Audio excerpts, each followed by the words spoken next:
Good evening বন্ধুরা। আজকে আমি এলাম। কালকে যে আমি লাইভ করেছিলাম সেইটা কিন্তু কিছু গন্ডগোল হয়েছিল, আমি পারিও না। তো ওটা ওই জন্য কী বলে ওটাকে আপলোড করা যায়নি। তো ওটা কী হয়েছে, ডিলিটই হয়ে গেছে বোধহয়, নিজে নিজে জানি না। তো সেই জন্য আমি দেখলাম এত জানি না যেটা সেটা নিয়ে করা খুব মুশকিল।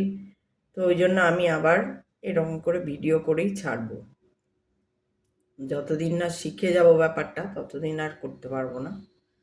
তো যাই হোক, কালকে তো কথা বলেছিলাম, আর আজকে বলবো যে আমরা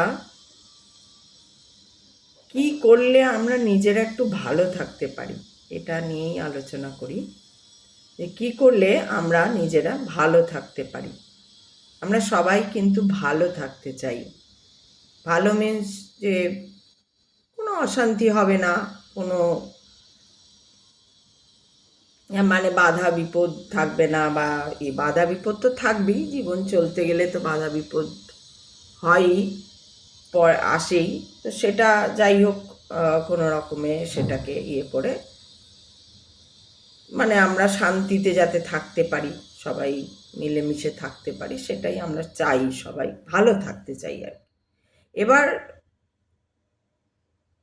ভালো থাকাটা এবার এক একজনের কাছে কিন্তু এক এক রকম। আমি জানি না সবার ভালো থাকাই কি এক। আমার কাছে ভালো থাকা মানে যা, সবার কাছে কি ভালো থাকা মানে তাই, সেটা তো জানি না। কিন্তু অল ওভার যেটাকে বলে যে ভালো থাকা, আমি সেটা নিয়েই কথা বলছি।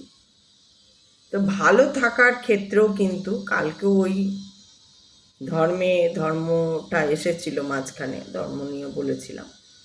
তো আজকেও ওই একই কথায় আসবো, যে আমরা যদি নিজের ধর্মটা আমরা পালন করি, এখানে ধর্ম এখানে বলে না, ধর্ম মানেই এই কথাগুলোর এক একটা পার্ট। মানে যে কালকে যেটা বলেছিলাম যে স্বকীয়তা বজায় রাখা, এখানেও স্বকীয়তার কথাই আসছে। তো ধর্ম মানে হচ্ছে যে সদাচার, যেটা হচ্ছে প্রথম যেটা হয়। যেমন যখন ওই যে কালকেও এই কথাটাই বলছিলাম, কালকের ভিডিওটা যেহেতু আপলোড হয়নি সেহেতু হয়তো কেউ জানেন না। তো মানে যারা শোনেন আর কি। তো ধর্ম মানে হচ্ছে যে সদাচার, প্রথম কথাটা এটা হচ্ছে যখন যুধিষ্ঠির একবার ভীষ্মকে জিজ্ঞেস করেছিলেন যে ধর্ম অ্যাকচুয়ালি কী, কারণ মানুষের মধ্যে ধর্ম নিয়ে অনেক কনফিউশন আছে, এরকম ধরনের কথা জিজ্ঞেস করলে তখন যুধিষ্ঠির চারটে কথা বলেন, যে একটা হচ্ছে সদাচার, একটা হচ্ছে স্মৃতি, একটা হচ্ছে বেদ, একটা হচ্ছে অর্থ। এটাই হচ্ছে ধর্মের চারটে রকম। তো সদাচার যেটা হচ্ছে যে সৎ আচরণ, সবার সঙ্গে ভালো ব্যবহার করা, যেটা আমিও আমার অনেক ভিডিওতে সবসময় বলি, এবং যেটা আমারও প্রিন্সিপাল, যেটা যে আগে তুমি ভালো ব্যবহার করো। হ্যাঁ, এবার ধরো তোমাকে কেউ ওই হিট করলো, মারলো, একচড় মারলো, তারপরে তুমি ভালো ব্যবহার করবে কি করবে না, কি সেই পরিস্থিতি অনুযায়ী সেটাকে সামলে নিতে হবে। কিন্তু অল ওভার যেটা বলা হয় যে তুমি সৎ আচরণ করো, বাড়ির বড়দের সম্মান করা, আর হচ্ছে তোমার নিজের যা কর্ম আর কর্তব্য, কর্ম এখানে কর্তব্য, এই কথা এগুলো আমার কথা নয়, কিন্তু এগুলো আমি শিখেই বলছি। এগুলো গীতার কথা, শ্রীকৃষ্ণ বলছেন। তো যে তোমার যেটা কর্ম, তোমার যেটা কর্তব্য, যখন যখন তুমি ছাত্রাবস্থায় রয়েছো তখন তোমার কর্তব্য কি না, লেখাপড়া ঠিক করে করা, এবং লেখাপড়া কেন্দ্রিক যা যা কাজ হয় সেইটা তোমার নিজের সঠিকভাবে করা। তারপরে হচ্ছে আবার মানে বিয়ে হলো, সংসারে পড়লে সেই সংসার তুমি নিজের ধর্ম অনুযায়ী, মানে সেখানে যা যা তোমার কর্তব্য, তোমার দায়িত্ব, সেইটা ঠিক মতন পালন করা। আবার যদি যারা সন্ন্যাসী তাহলে তারা তো তাদের মতন জীবন পালন করবেন, তারাও তাদের জীবনে যেটা তাদের কর্তব্য, তাদের কি কর্তব্য না, তাদের সৎ শিক্ষা দেওয়া কর্তব্য। তারা সৎ শিক্ষা দেন সন্ন্যাসীরা, তো তারা সেটাই করবেন। জগৎ সংসারে কি হচ্ছে না হচ্ছে সেটা তাদের কর্তব্য নয়, সেটা দেখা। সেটার জন্য সাংসারিক লোকরা রয়েছেন, মন্ত্রী রয়েছে, পুলিশ রয়েছে, ডাক্তার রয়েছে, ওই রয়েছে, এগুলো ওনারা দেখবেন। ডাক্তার সঠিকভাবে তার ডাক্তারি করবে, সঠিকভাবে মানে ডায়াগনোসিস করবে, ওষুধ দেবে। পুলিশ অন্যায়ের সুবিচার করবে, জাস্টিস যে করবে। এইগুলো হচ্ছে সদাচার, এগুলো হচ্ছে স্বকীয় ধর্ম। সদাচার মানে তো সৎ ব্যবহার করা, সৎ আচার, সৎ আচারের মধ্যে থাকা। অর্থাৎ প্রথম হচ্ছে ব্যবহার, সম্মান দেওয়া, বড়দের সম্মান দেওয়া, বা যে যেরকম তার সঙ্গে সেরকমভাবে কথা, কাউকে আঘাত না করা। এটা কিন্তু একটা পরম ধর্ম। কাউকে কোনোদিন আঘাত করে কথা বলতে নেই। তুমি বলে দিলে কোনো কথা, তারপরে হয়তো তোমার মনে হলো আমার ইচ্ছা হয়েছে আমি এটা বলে দিলাম, আমি সত্যি কথা বলি, তাতে যদি কারোর আঘাত লেগে যায়, যেমন গীতায় বলছে যে তুমি মিথ্যে কথা বলতে পারো, মানে মিথ্যে কথা তো বলা উচিত না, এটা একটা অপধর্ম। মিথ্যে কথা বলা কিন্তু খুবই একটা অপরাধ, এটা ধর্মের মধ্যেই, এটা অধর্ম মিথ্যে কথা বলা। এবার তুমি যদি এমন কোনো কারণে তোমাকে মিথ্যেটা বলতে হচ্ছে যে কারোর প্রাণ বেঁচে যাবে, তোমার পরিবারের মান বেঁচে যাবে, সেই ক্ষেত্রে যদি তুমি মিথ্যেটা বলো, যে মিথ্যেতে কারোর কোনো ক্ষতি হবে না, সেইটা তুমি, সেই মিথ্যে ছাড়া আর কোনো মিথ্যে বলা যাবে না যে মিথ্যেতে অন্যের ক্ষতি হয়ে যাবে। আমাদের সমাজে বা জগৎ সংসারে আমরা দেখি যে এরকম মানুষজন অনেক আছে যারা আনখাই, কোনো দরকার নেই, মিথ্যে বলে দিল। বা মানতে না চাওয়া, ধরো আমি একটা কথা তোমাকে বলেছিলাম, কখনো একটা তোমাকে বলেছিলাম, তুমি খুব বদমাইশ, এরকম কিছু একটা বলেছিলাম, দিয়ে পরে সেটা ভুলে গেছি বা মনে আছে, দুটোর একটা হতে পারে। একটা হচ্ছে ভুলে গেছি, ভুলে গেলে ও আচ্ছা আমি এরকম বলেছিলাম, কে জানে আমার তো মনে পড়ছে না, হয়তো এইটাও একটা স্বীকারোক্তি। আবার ধরো কই না তো, আমি বলিনি তো, আমি বলতেই পারি না এরকম, এইটা হচ্ছে মিথ্যাচারিতা। তো এই ধর্মে বলছে মিথ্যাচারিতা করা হচ্ছে মহাপাপ।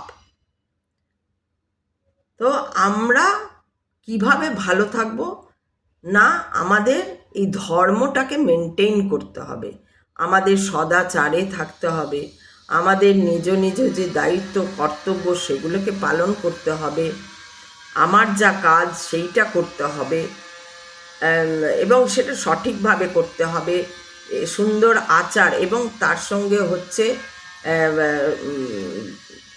আচার মানে শুধুই যে সদ্ব্যবহার, মানে সবটার সঙ্গে আমি ঘরে এলাম, কোথাও বাইরে থেকে এখান ওখান জামা ছড়িয়ে রেখে দিলাম, জুতো মোজা এখানে ছড়িয়ে রেখে দিলাম, বা আমার ঘরে আছি কিন্তু ঘরের দিকে আমার কোনো মন নেই, কী হলো না হলো, আছে আমার বাবা মা আছে তারা করবে, বা আমার কাজের লোক আছে তারা করবে, আমার করার দরকার নেই, এইটা সদাচার নয়, এটা সৎ ব্যবহার নয়। আমার বা সেই স্বকীয় কর্ম যেটা, সেটাও নয়। এই সমস্ত কথাই কিন্তু গীতাতে বলা আছে, তার জন্য বারবার করে বলা হয় গীতা পড়তে। কারণ তোমার জীবনের সমস্ত কিছু, তোমার ঘুম থেকে ওঠা, সাংসারিক মানে আমরা যারা সংসারে থাকি, সেই সংসারেও কিভাবে ভালো থাকা যায় সেই কথাই কিন্তু শ্রীকৃষ্ণ সুন্দরভাবে বলে গেছেন গীতাতে, তাঁর বাণীতে, তাঁর বাণীর মধ্যে দিয়ে। এই যে সদাচার করা, এবার সদাচারটা একটা কথা, সদাচার মানে তোমার সঙ্গে কারোর দেখা হলো, তুমি বলে কেমন আছেন, ভালো আছেন, ব্যাস হয়ে গেল। তারপরে তুমি একটু পরে গিয়ে তাকে কোনো গালি দিলে, যেমন ধরো না যে বিরাট কোহলি যখন ভালো খেলছে, যখন আর এই কোহলি ওই কোহলি, তাই বিরাট কোহলি খুব নাম করছে, ওই ভালো খেলতে খেলতে যখন সে একবার একটু, মানুষ তো আফটার অল হয়তো ব্যাটে বলে লাগলো না, কিছু হলো, খুব সামান্য রান করে আউট হয়ে গেল, তোর সমাজ একদম ঝাঁপিয়ে পড়লো, এই একে বাদ দিয়ে দিতে হবে, এই আজকাল এই হয়ে গেছে, কোথার থেকে কোথার কথা কোথায় টেনে আনলো, কী করলো না করলো, এইটা হচ্ছে মানে এটা ঠিক নয়। এই ব্যবহারটাও কিন্তু সৎ ব্যবহার নয়, ধৈর্য ধরতে হবে। তাহলে এর মধ্যে কী এলো দেখো, সৎ ব্যবহারের মধ্যে কী এলো, ধৈর্য চলে এলো। হঠকারিতা যারা করে, তার মানে জীবনে থাকতে গেলে আমাদের হঠকারিতা হয়, এই আজ ভালো আছি কালই আবার বদলে গেলাম, কাল খুব রাগ হয়ে গেল, কোনো কারণ নেই, দুম করে কাল আমার খুব রাগ হয়ে গেল। সেই জন্য বলা হচ্ছে কি না, ঈশ্বরকে ধরে থাকো। ঈশ্বরকে যদি তুমি ধরে নাও, সেটা তুমি যে কোনো তোমার কাজ দিয়ে তুমি ঈশ্বরকে ধরতে পারো। যারা বলবে না ঈশ্বর নেই, ঈশ্বর অমুক, ঈশ্বর ফালতু, তাদের জন্য আমি জানি না আমি কি বলবো। ঈশ্বর নেই তো নেই, তাহলে তুমি ওরকমই চলো, তাহলে তোমার আবার জন্ম হবে, এবার আবার জন্মে যে তুমি মানুষই হবে তার কোনো মানে ইয়ে নয়, সেটা মানে ঠিক করা নেই যে তুমি মানুষই হবে। তুমি যেমন কর্ম করবে তুমি তেমনই তোমার জীবনটা যাবে। এটা আমি আগের অনেক ভিডিওতে বলে এসেছি যে মৃত্যুটা যে হবে, মৃত্যুর পরে কিন্তু আবার থেমে থাকে না। তাহলে আর এই যে সন্ন্যাসীরা বলো বা আমাদের রবীন্দ্রনাথ ঠাকুর বলো, এই যে জন্ম মৃত্যুর যে গাঁথা মালা বলছেন, কেন বলছেন জন্ম মৃত্যুর গাঁথা মালা? একবার এই যে আমি জন্মেছি, বড় হলাম, মরে যাবো, ব্যাস হয়ে শেষ? না, হবে না। যতক্ষণ না আমি ঈশ্বরের ব্রহ্ম জ্ঞান প্রাপ্ত হব, ততক্ষণ আমার বিলুপ্তি যে, সেই বিলুপ্তি ঘটবে না, সেই বিলুপ্তি ঘটবে না। আমার শরীর পুড়ে যাবে, আমার মৃত্যু যখন হবে আমার শরীরটা পুড়িয়ে দেওয়া হবে, কিন্তু আমার সেই খিদে, সেই তীব্রতা যদি থেকে থাকে, যদি আমার মন কুকর্মে মেতে থাকে, সেই কুকর্মের যে কু এনার্জি সেইটা থেকে গিয়ে, এবং তার কর্মের কারণেই আমি যা কুকর্ম করে যাব, সেই কুকর্মের কারণেই আমার আরেকটা জন্ম হবে, যেখানে আমাকে এই কুকর্মের ফলটা পেতে হবে। এটা তুমি মানলেও হবে, এটা তুমি না মানলেও হবে। তুমি ঈশ্বর মানলেও ঈশ্বর আছে, তুমি ঈশ্বর না মানলেও ঈশ্বর আছে। ঈশ্বরের তাতে কিছু এসে যায় না। তুমি বিজ্ঞানের প্রমাণ দেখাতে চাইছো না কি করতে চাইছো, এইগুলোই তোমার কর্ম হচ্ছে। এই যে তুমি, একটা হচ্ছে যে বিশ্বাস করে নেওয়া, আরেকটা হচ্ছে না আমি যাচাই করে বিশ্বাস করব, তাই করো, কিন্তু হুট আউট করে দেওয়া, তুচ্ছা ঝাট, ওইসব কিছু নেই, ফালতু এসব নিয়ে কথা বলছে, ঈশ্বর ফিশ্বর বিজ্ঞান এইসব, এইটা হচ্ছে তোমার অসৎ ব্যবহার। তোমার মনে হতে পারে আরেকটাও দল হতে পারে যে ঠিক আছে, আছে আছে, নেই নেই, আমরা ওর মধ্যে নেই, আমরা নিজের মতো ভালো আছি। এরকমও আছে একজন, একবার একটা ইয়েতে শুনছি যে একজন বলছেন কোন এক মহারাজকে, জিজ্ঞেস করছেন যে মহারাজ আমি তো খুব ভালো আছি, আমি কাজকর্ম ঠিকঠাক করছি, ভালো রোজগার করি, সংসারকে ভালো রাখি, আমার কোনো অসুবিধাই নেই, তাহলে আমি কেন আধ্যাত্মিক জগতে যাব বা কেন এইসব নিয়ে আমি চর্চা করব বা কিছু, আমার তো সবই ভালো আছে। তো তখন মহারাজ খুব সুন্দর উত্তর দিচ্ছেন ওনাকে, বলছেন হ্যাঁ নিশ্চয়ই তুমি খুব ভালো আছো, তোমার ভালো যাচ্ছে, অবশ্যই তোমার আধ্যাত্মিক পথে না না গেলেও চলে তোমার, তুমি যখন ভাবছো যে আমার কি যাওয়ার দরকার, তাহলে তুমি যেও না। কিন্তু আজকে যে এই মুহূর্তে তোমার মনে হচ্ছে বা বিগত কিছু বছরের তোমার ইয়ে থেকে মনে হচ্ছে যে ভালো আছি আমি বা ভালো রেখেছি আমি, এইভাবে চলতে চলতে কোনো দিন যদি তোমার মধ্যে সেই বাসনার তীব্রতা পেয়ে যায়, বাসনা যদি তীব্র হয়ে যায়, তখন সেইটা তোমাকে কোনো না কোনোভাবে ডিস্ট্র্যাক্ট করে দেবে। মানে তোমার এই যে আমি ভালো আছি এটা থেকে তোমার খিদেটাকে বাড়িয়ে দেবে। বাসনা কি হয়, খিদেটাকে বাড়িয়ে দেয়, আরও চাই, আরও ভালো থাকবো। বা উনি বলছেন যে কোনো দিন যদি এমন কিছু হয় তুমি পেলে না কিছু একটা, কোনো ঘটনা ঘটতেই পারে যার দ্বারা তুমি যেভাবে চলছো, যেভাবে খাচ্ছ দাচ্ছ, তোমার জীবনটাকে চালিয়ে নিয়ে যাচ্ছ, সেখানে কিছু বাধা পড়লো, তখন সেখান থেকে তোমার রাগ হলো, বা তুমি কোথাও গিয়ে একটা মানে অন্য রকম কোনো বাজে কাজ করে ফেললে, এইটা দিয়েই তো আবার তোমার পরবর্তী কর্মটা, মানে তোমার কর্মের পথটা ওইভাবেই চলতে থাকবে। ঝগড়াঝগড়ি করলে, চাকরি রাগে ছেড়ে দিলে, মানে যদি কোনো গন্ডগোল হয় কোথাও, বা বাড়ির লোকের সঙ্গে কোনো ঝামেলা হলো, তখন তুমি তাদের সঙ্গে বাজে ব্যবহার করে ফেললে। আজ তুমি ভালো আছো, কিন্তু এটা যে তোমার জীবনে ঘটবে না সেটা তো তুমি জানো না, ঘটতেও পারে। তো সেই কারণে হচ্ছে তুমি, এবার কি হয়, এবার স্পিরিচুয়ালিটি উনি খুব সুন্দর বললেন, আমি জাস্ট ওনার কথাটাই বলছি। উনি খুব সুন্দর বললেন যে স্পিরিচুয়ালিটি মানে কি, স্পিরিচুয়াল মানে স্পিরিট, স্পিরিট মানে আত্মা, তার সম্বন্ধে জ্ঞান বা সেই অর্থে চর্চা, সেইটা নিয়ে চর্চা করা। তো এই যে তুমি যদি স্পিরিচুয়ালিটির মধ্যে থাকো, অর্থাৎ এইখানে তুমি যদি ঈশ্বর আত্মাকে ধরে থাকো, অর্থাৎ যে চৈতন্যকে যদি জাগাতে পারো, ব্রহ্মজ্ঞানে যদি তুমি, বা ব্রহ্মজ্ঞানে যদি তুমি জানতে চাও, ঈশ্বরকে জানতেও অন্তত চাও, তখন মানে এই পথে, তাহলে হবে তোমার কি হবে না, ওই যে তোমার যে বাসনা জাগার জন্য যে একটা বিহ্বলতা যদি চলে এলো জীবনে, সেইটা আসবে না, বা বাসনাটাও জাগবে না, বা যদি বা জাগলো সেটাকে তুমি কোনো রকমে সেটাকে দেখতে পাবে বা বুঝতে পারবে যে না, এটা ঠিক হচ্ছে না, এটা ভুল হচ্ছে। এইভাবেই তুমি ঠিক বা ভুলটা বিচার করার ক্ষমতাটা তোমার হবে, যদি তুমি স্পিরিচুয়ালিটি বা আধ্যাত্মিকতা নিয়ে চলো। এটা খুব সুন্দর করে বললেন উনি, সেই গল্পটাই আমি করলাম। তো আমার খুব ভালো লাগলো, কারণ আমিও রিলেট করতে পারলাম যে হ্যাঁ, তাই আমাদের জীবনে অনেক বাধা আসে, অনেক বিপত্তি আসে, অনেক ঝগড়া আসে, অনেক ঝামেলা আসে, অনেক কলহ আসে, হঠাৎ হঠাৎ অনেক জিনিস ঘটে যায় আমাদের জীবনে, মানে অ্যাক্সিডেন্টালি অনেক কিছু ঘটে যায়। এবার অ্যাক্সিডেন্টালি ঘটার জন্য কিন্তু আমরা তৈরি থাকি না। আমি জানি না কাল কে আমাকে কালকে অপমান করবে, বা আমি বা কালকে মাথা গরম হয়ে কাউকে অপমান করে দেব কি না, এটা কিন্তু জানি না। বা দেখবে আমাদের জীবনে কি হয়, হঠাৎ কোনো আঘাত এলে, হঠাৎ কেউ কিছু একটা বললো, বাসে যাচ্ছি কেউ, এই দেখছেন না পাটা চিপে দিয়ে চলে গেলেন আপনি, একটা গাল দিয়ে চলে গেল, তখন কি হয়, তখন যাকে করলো এটা তারও কিন্তু মাথা ঠিক থাকে না, সেও আবার হ্যাঁ কি বললেন আমাকে, ওই বললেন আপনিও তো মুখ বলে আরেকটা কিছু বলে দিল। এই যে ক্যাওসটা, এই যে জিনিসটা তৈরি হলো না, এটা কি হয়, এটা তো ঘটে গেল, হয়তো এটাতে ধরো ওই একটা সামান্য ঘটনাতে মোটামুটি আমি ধরলাম 10 মিনিট ধরে ওদের এই বচসাটা হলো, কিন্তু এই 10 মিনিট বচসাটা কিন্তু ওইতে দুজনেরই মাথায় থেকে যাবে, প্রায় 10 দিন ধরেও থেকে যেতে পারে, কারো 3 দিনও থাকতে পারে। আরে একদিন হয়েছিল এরকম সময়, আমাকে মেয়ে এমনি গাল দিয়ে দিল, আমার পায়ে পা দিয়ে অমুক করলো হ্যান করলো, একে আমার চটি ছিঁড়ে দিল, তারপরে আবার আমাকেও গাল দিচ্ছে, এই কথাগুলো কিন্তু থেকে যায়। এই কথাগুলো চট করে ভুলে যাওয়া যায় না, থেকে যায়।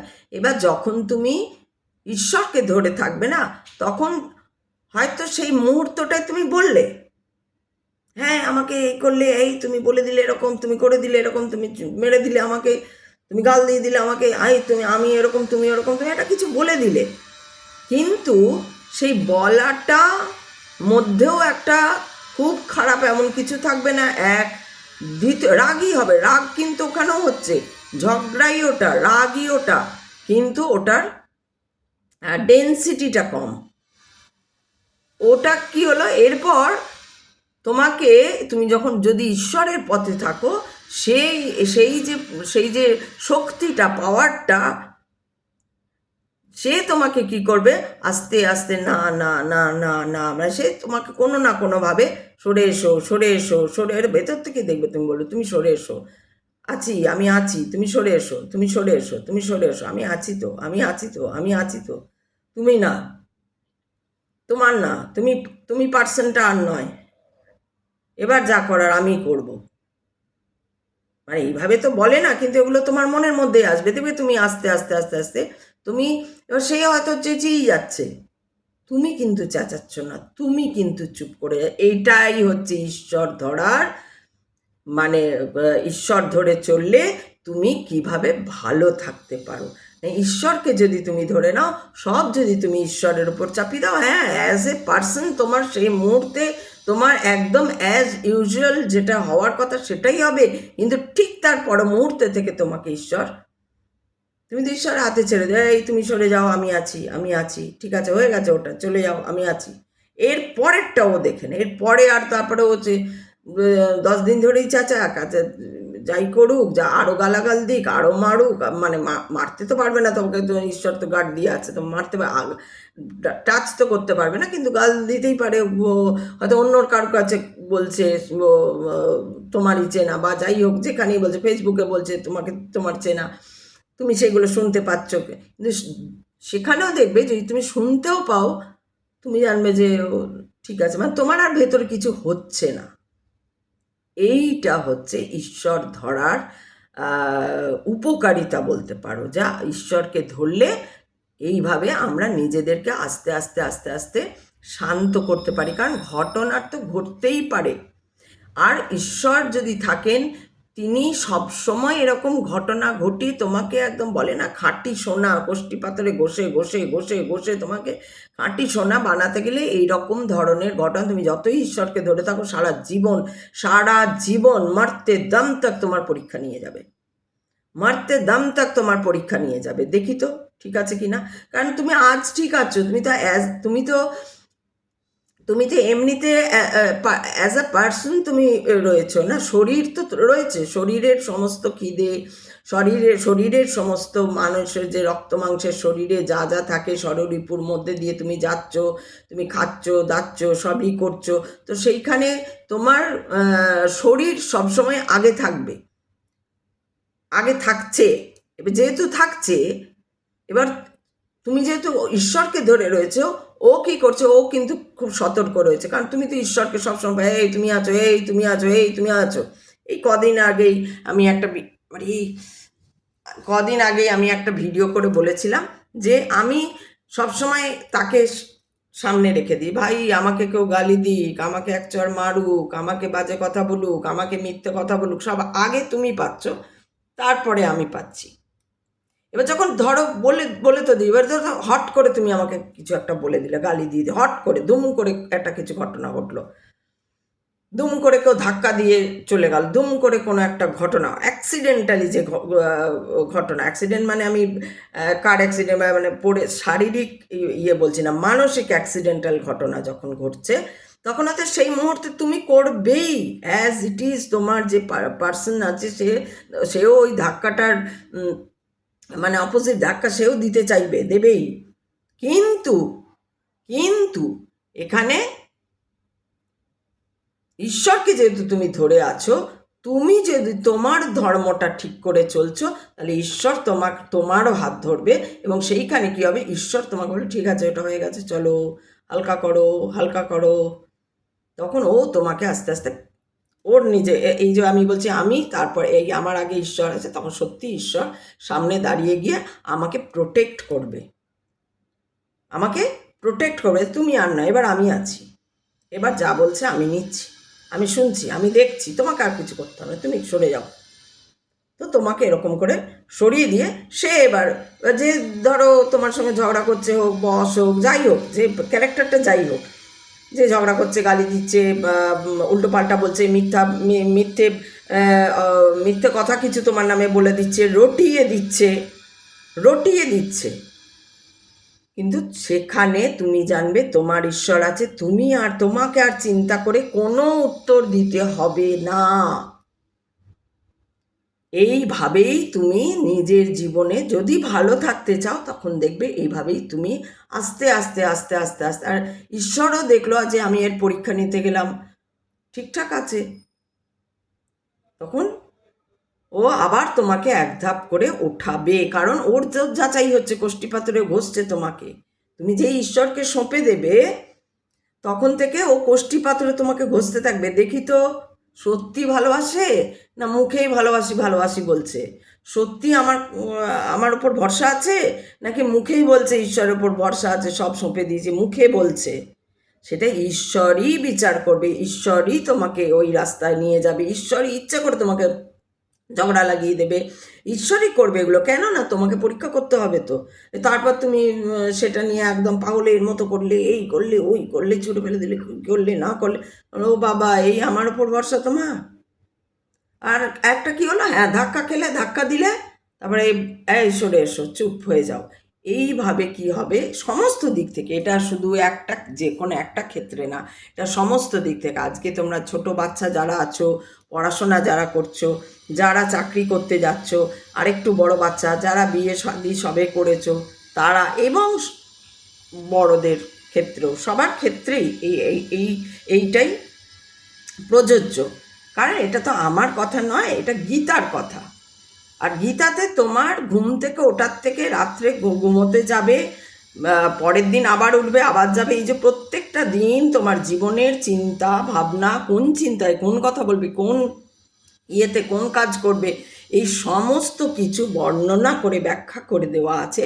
তাই জন্য বলা হয়, জানো তো, যে গীতা যদি তুমি পড়ো তাহলে তোমার, বলে যে পূর্বজন্মেও যদি তোমার কোনো পাপ থাকে তো সেটাও ধুয়ে যায়, এই জন্মে তো অবশ্যই ধোয়, এবং আগামী জন্মটাও তোমার একটা সুন্দর জন্মের জন্য, বা সুন্দরভাবে তোমার ইয়েটা গঠিত হয়ে থাকে যদি গীতা পাঠ করা হয় রোজ একবার করে, এটা বলা হয়। তো সেই কথাটাই আমারও বলার, যে হ্যাঁ, তোমরা জীবনে যদি ভালো থাকতে চাও, আগে নিজের ধর্মটাকে পালন করতে হবে। তোমার যা ধর্ম, তোমার ধর্মটা কি না, তোমার কি কর্তব্য, তোমার যে, এটাই তো অর্জুনকে শেখানো হয়েছে, তোমার যেটা কাজ সেইটাই তুমি মন দিয়ে করো। তোমার যুদ্ধ করা কাজ, তুমি যুদ্ধ করো। অর্থাৎ তোমার যে এই যে ধাক্কা লাগলো, সেখানে তুমি একদমই যে বলবে না, কিছু মার খেয়ে চলে আসবে, সেটা না। তোমার যেটা বলার তুমি সেটা বলে দিয়ে এইবার তুমি চলে এসো। তোমার যুদ্ধ করার, তুমি যুদ্ধ করতেই হবে তোমাকে, সেখানে কিচ্ছু করার নেই। যুদ্ধ যখন করার দরকার হবে, তখন তোমাকে সামনে কে আছে না, যুদ্ধ পরিস্থিতি যখন তৈরি হয়ে যাবে, যুদ্ধ তখন তোমাকে করতেই হবে, সেটাই তোমার কাজ। এবার যুদ্ধ কিভাবে করবে, কি করবে, কি না, সব কিছুই তুমি ঈশ্বরকে ধরে করছো। যে আমি জানি না, তুমি দেখো, তুমি দেখো, ঈশ্বর কিন্তু হাতে কোনো অস্ত্র নেয়নি কুরুক্ষেত্র যুদ্ধতে। কৃষ্ণের হাতে কিন্তু কৃষ্ণ বলেই দিয়েছে, আমি যুদ্ধে সব ক্ষেত্রে থাকবো, কিন্তু আমি কোনো অস্ত্র তুলব না। তার মানে কি, তার মানে তুমি যা করছো তাতে ঈশ্বর সাপোর্ট করবেন, বা করছেন, এখনো করছেন। তুমি যা করছো তাতে ঈশ্বর সাপোর্ট করছেন, তোমার সঙ্গে তিনি সব সময় রয়েছেন। অর্থাৎ যুদ্ধ যখন করবে, তোমার সেখানেও তোমার বাক, তোমার চলা, তোমার ইয়ে করা, মারতে হলে তোমাকে মারতেই হবে, কাটতে হলে তোমাকে কাটতেই হবে, না করার হলে তোমাকে করতে হবে না। এই যে জিনিসগুলো ঈশ্বরকে ধরে থাকলে তার যে আদেশ পাওয়া যায়, তার আদেশ কি দেখা যায়, তার আদেশ কি শোনা যায় না। তোমার কর্ম তুমি যদি একবার সঁপে দাও, তাহলে তুমি নিজেই বুঝতে পারবে যে হ্যাঁ, সত্যি তো, আমি এটা কেন করলাম, ও ওই জন্য এই ঘটনাটা ঘটলো, ও ওই জন্য এই ঘটনাটা ঘটলো, ও ওই জন্য আমি ওখানে গেছিলাম, ও ওই জন্য ওটা আমাকে বললো, ও সেই জন্য আমি ওর উত্তরে ওটা, মানে এমনও হবে তুমি কথা বলেও দিয়েছো, তারপরে তোমার মনে নেই ওই কথাটা কি বলেছো, পরে তুমি ভাবলে, ও এই কথাটা আমার মুখ দিয়ে বেরিয়ে গেল কেন, এই কথাগুলোই আমার মুখ দিয়ে বেরোলো কেন। এটা সবই যদি সঁপে দিয়েছো। আর যদি না সঁপেছো, নিজের কাছে রেখেছো, সেটা তোমার নিজের বার। ঈশ্বর যতক্ষণ না তুমি সঁপবে, ততক্ষণ ঈশ্বর তোমাকে জোরও করবে না যে আমাকে সঁপে দাও, আর ঈশ্বর তোমাকে কোনো ইয়েও করবে না। ঠিক আছে, তোমার ব্যাপার, তুমি সামলাও, তোমার ব্যাপার তুমি সামলাও। তাতে কি হবে, ঈশ্বরকে ধরে না থাকলে আমরা একটু কম বুঝবো, কম জানবো, কম জ্ঞান হবে, কম কম বুদ্ধি হবে আমাদের, এটাই ঘটবে। তো সেই জন্য বলা যে নিজের যে শান্তি ফিরে পাওয়ার যে ব্যাপারটা, সেটা একটাই হচ্ছে ঈশ্বরকে ধরে চলা। ঈশ্বরকে ধরে চললেই তোমার, যেটা কালকে আমি বলছিলাম যে ঈশ্বর আছে কি নেই, বেদে তো বলাই হচ্ছে, বেদের সিদ্ধান্ত বলা হয়েছে যে হ্যাঁ, ঈশ্বর আছেন। অতএব এবার তুমি মানলে মানলে, না মানলে না মানলে, সেটা ঈশ্বরের কিচ্ছু যায় আসে না। প্রকৃতি, ব্রহ্মাণ্ডে বায়ু, জল, অগ্নি, এদের কিচ্ছু যায় আসে না। তুমি ওদের মানছো না মানছো না। তোমার জল, তুমি হাওয়া, তুমি বলছো না হাওয়া নেই, ঈশ্বর নেই, হাওয়া নেই। তুমি বলছো না ঈশ্বর নেই, জল নেই। এটা যদি তুমি বলো, কিন্তু তো ওই হাওয়াতেই তুমি নিঃশ্বাস নিচ্ছ। হাওয়া, ওই অক্সিজেন নিচ্ছ, কার্বন ডাই অক্সাইড ছাড়ছো, হাওয়া। কিন্তু তুমি যদি বলো না ঈশ্বর নেই, তাহলে ঈশ্বর নেই। তাই তাতে জল বা হাওয়া, অগ্নি, বায়ু, আকাশ, পৃথিবীর কিচ্ছু এসে যায় না। এটা আমি আগেও বলেছি, এখনও বলছি। তো সেই জন্য যদি শান্তিতে থাকতে চাও, ভালো থাকতে চাও, ঈশ্বরকে ধরে চলো, তার কাছে সারেন্ডার করো, সে নিশ্চয়ই তোমাকে পথ দেখাবে। ভুল তোমার হতেই পারে, কারণ তুমি মানুষে আছো, তুমি পার্সনে আছো। ভুল আমাদের হতেই পারে, আমারও ভুল হয়, আমারও অন্যায় হয়, আমারও দুঃখ হয়, আমারও কান্না পায়। তা বলি যে আমি ঈশ্বরকে ধরে নেই তাও নয়, আবার ঈশ্বরও যে না আমাকে ধরেননি তাও নয়। ঈশ্বর ধরে আছেন বলে আমার কান্না পাবে না, দুঃখ পাবে না, আমি বিশাল একবার সবসময় কোটিপতি হয়ে যাব, না, একদমই তা নয়। ঈশ্বরকে ধরে থাকা মানে কি না, একটা কনফিডেন্স ফিরে পাওয়া। দ্বিতীয় কথা হচ্ছে, আমি জানি আমি খারাপ কাজ করলে সে আমাকে গালে চড় মেরে ধরবে, কারণ এটা আমার বলা আছে, যদি আমি কোনো দিন আর কোনো ভুল করি, তুমি আমাকে শাস্তি দিও, সেইটা করেছি বলে, যাতে আমি আর কোনো দিন না করি। কারণ তুমিই আছো, আমি তোমাকেই রেখেছি, আর কাউকে রাখিনি, তোমাকেই রেখেছি দেখবার জন্য। দেখো যেন আমি ভুল না করে ফেলি, দেখো যেন আমি ভুল না করে ফেলি, দেখো প্রত্যেক দিন 10 বার করে হয়তো এই কথাটা বলি, দেখো যেন ভুল না করে ফেলি, দেখো যেন ভুল না করে ফেলি। তাহলে এটা যখন আমি তাকে সঁপে দিচ্ছি, তারপর যেগুলো হয়ে যাচ্ছে, তার মধ্যেও ভুল হয়ে যাচ্ছে, তার মধ্যেও যদি খারাপ কিছু হয়ে যাচ্ছে, সেটা নিশ্চয়ই, আমার মতে সেটা নিশ্চয়ই ঈশ্বর দেখছেন, তার নজরে আছে, তিনি সামলাচ্ছেন, বা তাঁরই পরীক্ষা, তিনিও সেটা একটা পরীক্ষাই নিচ্ছেন। তাই ঈশ্বরকে ধরে থাকো। ঈশ্বরকে যদি তুমি ধরো, তোমাকে আর চিন্তা করতে হবে না। জীবন যেভাবেই চলুক না কেন, ভালোই হবে, খুব ভালো হবে, খুব ভালো মানুষ হবে, সবাই ভালো মানুষ পাবে, সবাই দেখবে একটা আনন্দ, তৃপ্তি পাবে। এটাই আজকে বলার। তাহলে আজকে আমি যাই, আবার কালকে আসবো।